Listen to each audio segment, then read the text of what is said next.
Yeah, so basically, communism hated religion because of two reasons. Popular two reasons, quote unquote, popular two reasons. First is because it's irrational, religion is irrational, and secondly, because it's a cause for alienation. In the sense that worker feels worker, it's a hurdle towards alienation, and when there is alienation, there is revolution. So if there is no alienation or there is no fast alienation, then the revolution gets delayed. So because of that, now the latter reason is known only to sociologists. To be frank, the first reason is what is propagated in the communist Politburo and communist medias and all the wherever these think tanks are there. They usually propagate they feed in the minds of the people that religion is irrational and therefore it should be hated and it should be violently attacked and so on and so forth. And this violently attacked will only come up when the communists are totally in power, so on and that's the thing. If you look at the communism in general, seems to be other reasons why this communism hated religion. And if you look at especially at the religions who were targeted, there is actually practically a myth saying that communists did hate all the religions. To be frank, yes, it could have hated all the religions, but certainly one could say throughout the history, communists didn't target all religions equally. And that's because, first of all, communists target the majority religion much more than minority religion. Secondly, communists targeted the religions which were widespread, then religions which were localized. Thirdly, communists targeted religions which are dogmatic, then which are not dogmatic. Communists targeted religions which have an hierarchical order, then which don't have an hierarchical order. And communists especially targeted religions which have which they cannot politically control, and which they cannot politically control in the sense they cannot the elites of that particular religion or the decision makers of that particular religion, if they have a bureaucracy, it's not in the place where they are ruling. Okay, so this, and why are they doing so? First of all, it could be because of the reason that religion is a custodian of morality of a person, and at least morality of the public in general. I mean, whether if an individual is a religious or not, it's dependent on that particular individual, and it's for you to decide. But for the majority in a religious country like India and like most of the countries when communism had begun, at least for a substantial majority, religion was the custodian of people. There have always been complaint against the Catholic Church and the Pope, which was at the time of Germany, Nazi Germany, that if Pope would have said explicitly against the Nazis, then people would have reacted to it, and Catholics would have been encouraged by this and fought against the Nazis, and there was a actual deadly and lethal silence on the part of Pope when the Nazis were persecuting Jews and other etc.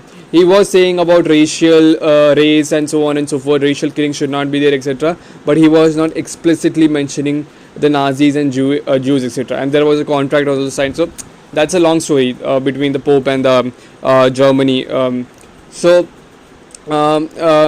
If you look at the fact why they are saying so is because when people are indulging in mass killing, which was a common characteristic of communism everywhere. When people are indulging in mass killing, then your conscience is hurt, and when your conscience is hurt, you go to a place which tells what is right and what is wrong. For majority in the country, especially in our country as well, it's the religion. If religion says that something is not cruel, it's not cruel. If religion says something is cruel, it should be stopped, people would say it should be stopped. So now the custodian of religion, the custodian of morality, just in the case of in case of Nazi Germany, Nazis actually politically controlled Vatican to an extent. On the other hand, communists were not able to spread through Italy and control the Vatican, and therefore from the beginning onwards they were communists did certain, like, Catholic Church did certainly was more vibrant and more vigorous and more much more against communists than they were against Nazis. Of course they were against Nazis as well, but there was some sort of and we all know that the SS had come to Vatican as well, and had kind of was going to fight a war with Vatican and the Swiss guards of Vatican, etc. So I mean, that was a scenario. So you have to politically control a particular religion, and if you cannot politically control a particular religion, you have to just abandon that religion. Like, you have to make people abandon that religion.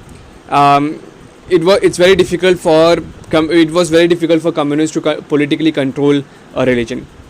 Secondly, so when people would revolt when the conscience and morality is threatened, so that would be one thing. Secondly, and this is perhaps the most important thing, I would say, religion would be a greatest source of dividing the proletariat, because unlike what people think, poor people are actually quite religious, and poor people are perhaps a bit more religious than rich people, although that's not that's a crude generalization.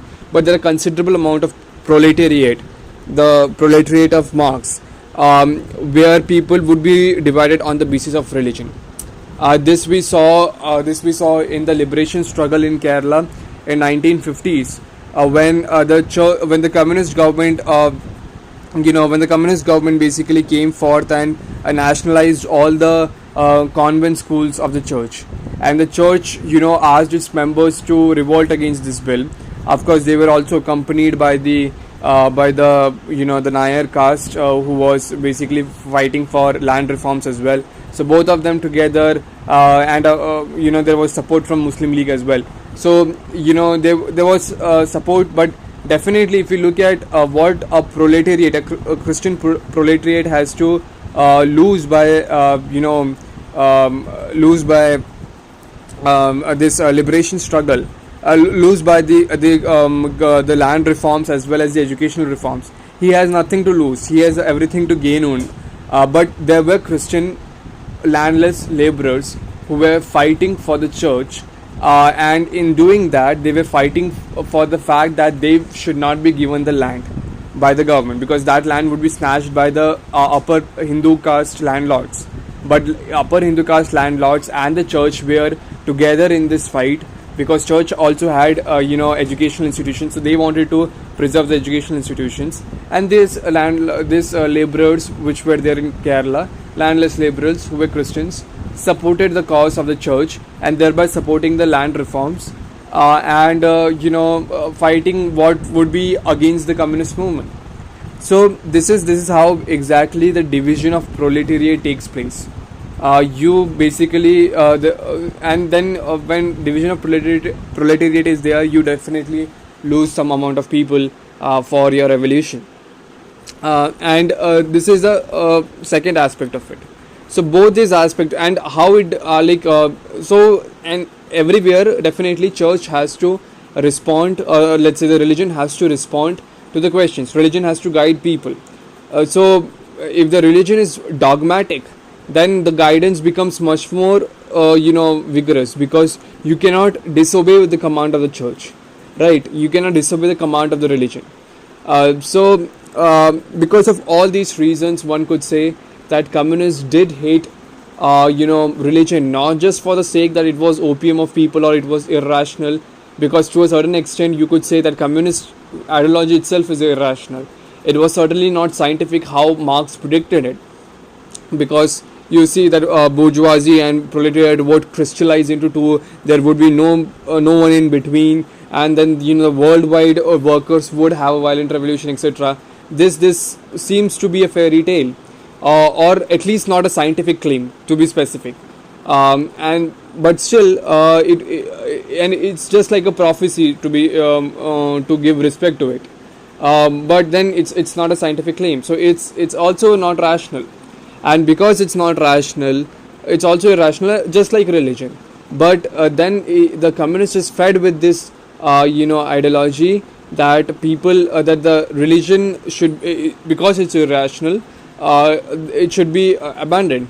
And the fact is that the real reason was behind the mass murder that took place in communism, which was essential when you have when there is protest against it. You definitely have to you know you definitely have to I mean, when there is protest and when there is totalitarianism in communism, you have to basically protest against it. You have to basically, you people will protest against it, and you have to crush the protest.